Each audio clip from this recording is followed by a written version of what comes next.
안녕하십니까. 인공지능과 함께하는 김 박사의 풍수 이야기. 오늘은 호미곶 이야기를 들려드리겠습니다.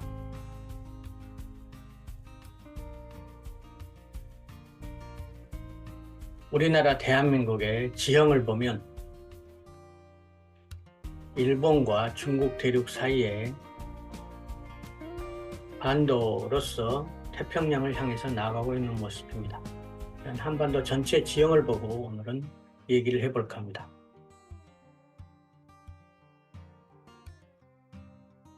우리나라는 예로부터 산을 구분할 때 강을 중심으로 백두대간을 척추로 보았으며 장백정간 두 개를 중심으로 해서 양쪽으로 강을 경계로서 13정맥과 1정간으로 구분해왔습니다.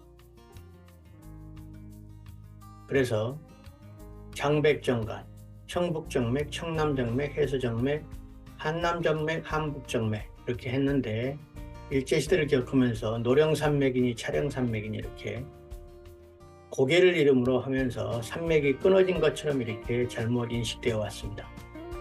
그래서 우리는 예로부터 산경표라는 걸로 우리가 족보로 마치 할아버지부터 조상 대대로 산의 연결체를 본 것처럼 산경표로 산의 할아버지부터 지리산까지 쭉 뻗어오는 모습으로 하나의 체계로 보았습니다. 국토지리정보원의 자료를 보면 우리나라의 지형은 동고서저로서 동쪽의 백두산으로부터 동쪽이 높고 서쪽이 낮아서 서쪽으로 대체로 물을 흐르는 모습으로 보입니다. 우리나라의 지형을 예로부터 여러 가지로 보았습니다. 신선이 춤을 추는 모습. 일제시대는 우리나라를 약화시키기 위해서 토끼가 풀을 먹는 아주 나약한 모습으로 그려왔지만 우리 선조들은 전통 대대로 강한 호랑이의 기상의 모습으로 그려왔습니다. 그래서 우리나라를 맹호출리며 사나운 호랑이가 숲속에서 튀어나오는 형국이다 이렇게 만주를 향해서 뛰어가는 호랑이의 모습으로 상상을 했었습니다. 또 우리나라를 그려보면 조선 맹호출림 강역도라는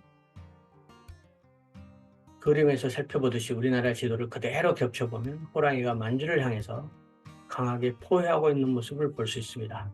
그 중에 꼬리에 해당되는 부분이 오늘 얘기하고자 한 호미곶입니다. 호미곶은 포항 앞바다에 있는 뾰족 튀어나온 곳으로서 여러 가지 역사적인 의미를 가지고 있습니다. 한반도에서 보면 호랑이의 꼬리에서 이쪽을 굉장히 중시하고 있습니다.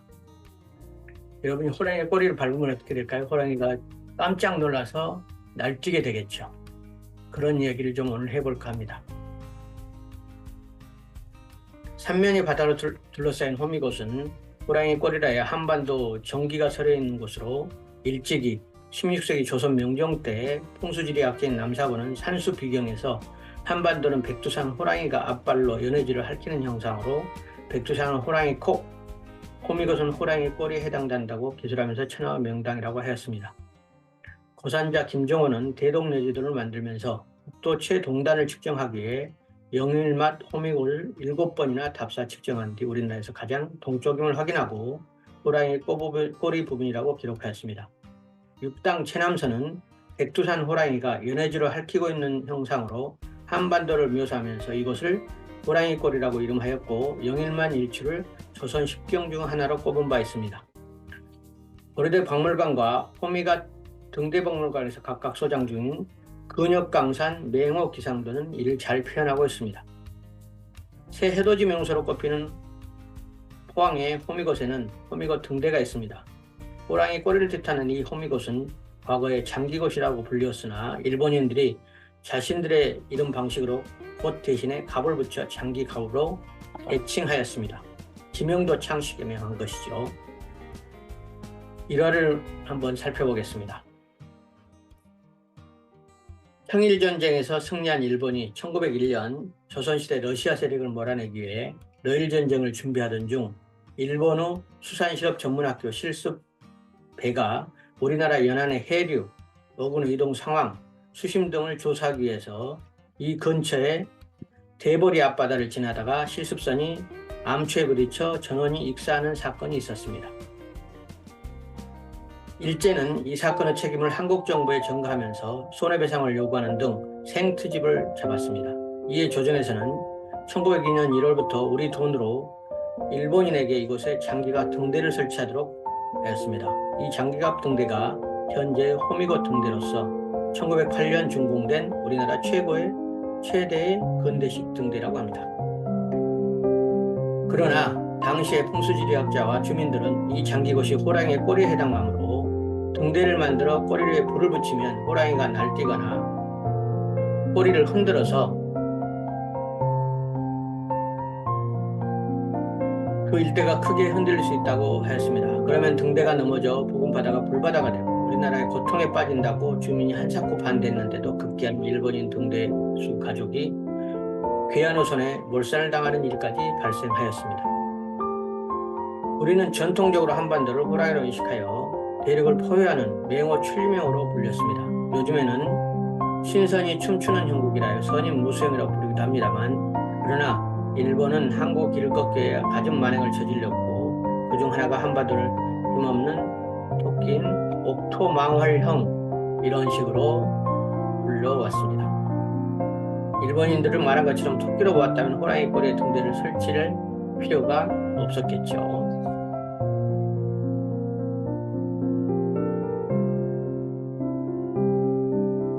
일제에 의한 우리 국토의 왜곡은 아주 세밀하고 다양했습니다. 호랑이의 꼬리에 해당되는 이런 부분에 대해서 우리나라에 자부심을 가질 필요가 있고 지역을 잘 지켜야겠습니다. 오늘은 특히 한반도가 맹호 출리명 기호처럼 맹호 출리명에 해당되는 한 곳을 자세히 살펴볼까 합니다. 그곳이 덕천서원입니다. 맹호 출리명이란 숲속에서 맹호가 튀어나온다. 명당으로 붙입니다. 맹호 출리명의 덕천서원은 태계 이항 선생과 쌍벽을 이루는 남명 조식 선생이 모시는 곳입니다. 남명 조식 선생은 벼슬에 나가지 않으면서도 목숨을 걸고 왕에게 충원을 한 강직한 선비였습니다. 남명 조식 선생을 모신 덕천서원은 풍수를 반영해서 입지를 선정했다고 밝히고 있지 않지만 주산과 명당수를 밝히고 있다는 점은 의미 있는 입지 선정으로 이루어졌다는 반증입니다. 남명 조식 선생이 이곳 지리산 자락에 덕산에 자리 잡게 된 배경에는 이곳이야말로 자신의 학문을 완성할 수 있는 최적의 장소라 여겼기 때문입니다. 아기자기한 분위기가 아니라 강인한 느낌으로 무장한 듯한 분위기를 연출하고 있고 장대한 지리산의 기상이 뒤를 받치고 있으며 지리산 천왕봉이 한눈에 바라보이는 곳에 있어 그 기상이 최고로 할 수 있기 때문에 이곳에 자리 잡았습니다. 지리산은 기상이 호연지기를 담는 그리스가 인식한 건데 하징은 서원의 입지로서는 최고라고 할 만하다고 표현하고 있습니다. 지리산을 가장 높은 봉우리인 태조산으로 하고 사당을 명당 핵심인 혈처에 배치하고 있습니다. 이를 보아도 풍수적으로 자리를 잡았음을 알 수 있습니다. 산속에서 뛰어나오는 맹호 출리명은 남명 선생의 호연지기를 잘 드러내는 동물 모양입니다. 따라서 덕천서원은 풍수의 바탕을 두고 입지를 선정하였으며 남명 학문적 기상은 건축물로 당호 속에 잘 녹아들어 있는 것처럼 호연지기를 실천하고자 하는 남명의 이상향은 지리산 자락의 덕천이었던 셈입니다. 남명 조식 선생의 본인으로는 우리가 잘 알고 있는 한강 정국, 홍의장군 곽재우, 정인홍, 김웅 등 셀 수 없이 많이 있습니다. 이분들은 은둔청년 학문을 지니고 있어서 조식 선생이 관직에 나가지 않고 학문에 몰두한 행적이 그대로 제자들에게 이어졌음을 알 수 있습니다. 남명 조식 선생은 경상 좌도 퇴계 이항과 쌍벽을 이루는 경상 우도 학풍을 대표하였는데 그의 문인들은 지리산을 중심으로 한 진주 등지에 우거하면서 유학을 진흥시키고 문풍을 일으켰습니다. 조식 선생의 영을 받은 화학자들은 행동으로 보여줬는데 대표적으로 임진왜란 때에 경상우도 우병활동에 참여한 투철한 호국관과 천비정신을 보여주었습니다. 남명 선생은 민족의 위대한 실천적 학문으로 후학들로 하여금 의와 행을 몸소 실천하고 가르치는 존망받는 스승입니다. 선생의 깊이 있는 학문에 대해 해외에서도 연구 활발히 진행되고 있으며 퇴계 학풍을 넘어서는 정신세계에 대한 재조명이 심도 있게 논의되기를 바랍니다. 남명선생의 유명한 시 몇 수를 음미해보면서 오늘 같이 보내고자 합니다. 시를 음미하고 나서 덕천선을 한 바퀴 저와 함께 둘러보도록 하겠습니다. 첫 번째, 여러분이 많이 들었던 시입니다. 두류산 양단수를 예 듣고 이제 보니 도왔던 맑은 물에 산영조차 잠겼세라. 아이야 무릉이 어디뇨 나는 애인가 하노라. 학교에서 배웠던 시저죠. 이게 바로 남명 조직 선생님이 쓴 그 유명한 시입니다. 복숭아 꽃핀 맑은 물 정자에서 바로 여기가 신선의 무릉도원이다, 이런 것들을 펼치고 있습니다. 왼쪽의 그림은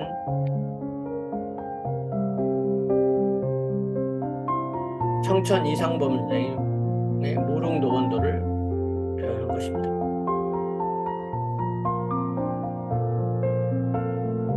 또 두 번째 시, 삼동에 배원 있고 암혈에 눈비 맞아 구름 낀 변리도 쬐은 적이 없건만은 서산에 해지다니 눈물겨워 하노라. 지리산 산자락 밑에 선비로서 그냥 살아가고 있지만 삼동에 배원 있고 누추하게 암혈에 누추한 집에 눈비가 칠 정도로 누추한 집에 구름 낀 편리도 쬐은 적이 없건만 임금의 은혜를 한 번도 받은 적이 없건만 서산에 해지다니 눈물겨 하느라 임금이 승하하니 마음이 슬프다, 이런 슬픔을 표현하고 있습니다. 호연지기를 나타내는 시입니다. 천왕봉. 원컨대 천석들이 큰 종을 보고 싶었네. 크게 두드리지 않으면 소리를 내지 않는 만고불견의 천왕봉은 하늘은 울어도 오히려 울지 않는다네. 커다란 호연지기의 기계, 함부로 움직이지 않는 강한 의지를 보여드리고 있습니다. 지리산 천왕봉에 제가 올라갔다 보면 남한에서 제일 높은 산이죠. 천왕봉 뒤에는 한국인의 기상 여기서 발원되다, 이런 멋진 글귀가 새겨져 있습니다. 다음으로 산중즉사, 산중에서 생긴 일 두 시를 보겠습니다. 이전에 60년은 하늘이 복을 더하여 주었으니 이 뒤로는 구름과 산의 땅에서 빌려하겠고요. 오히려 이 공공한 처지로 영위할 길이 있나니 조용한 오솔길 찾아 고사리 캐어 돌아가리라.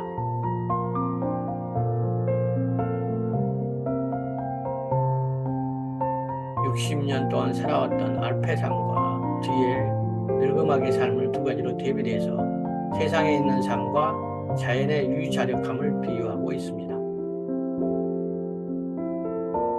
다음 시 산중즉사 2. 이거는 참 자신의 인생을 회고하는 시죠. 해는 저무는데 산꼬라이는 호미를 길게 둘러매고 긴 멜대를 묻지 않으니 파종할 때조차 있는구나. 새벽녘 하구름 소리에 놀라 꿈속을 헤매니 이 몸이 개미나라의 왕이었음을 깨우치네. 참 부질없음을 생각하고 있는 시입니다.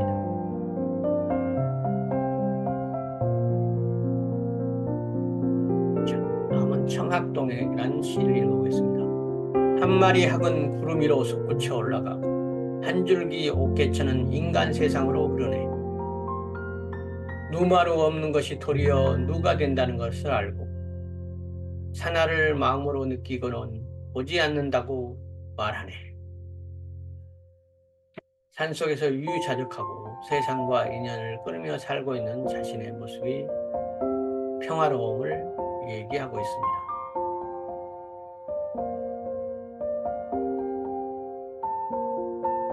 덕산에 살면서란 시입니다. 봄산 어디에 이른들 향기로운 꽃이 없으리요. 다만 천왕봉을 즐기다 보니 천재 사는 곳과 가깝다. 백수로 돌아와 먹을 것을 의할까?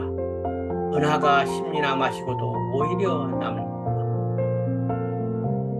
지리산 천왕봉과 가까이 지내는 봄의 풍경을 만끽하면서 세상의 부귀영화를 누리지 않아도 백수로 아무것도 가진 것이 없어도 온 자연이 마음을 풍족하게 한다, 이런 의미를 집어넣고 계십니다. 자, 이제 저와 같이 덕천서원을 한번 둘러보겠습니다. 도움이 되셨다면 구독, 좋아요를 눌러주세요. 인공지능과 함께하는 김 박사의 풍수지리, 오늘도 저와 함께 덕천서원을 둘러보았습니다. 감사합니다.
데이트하러 가는 거야?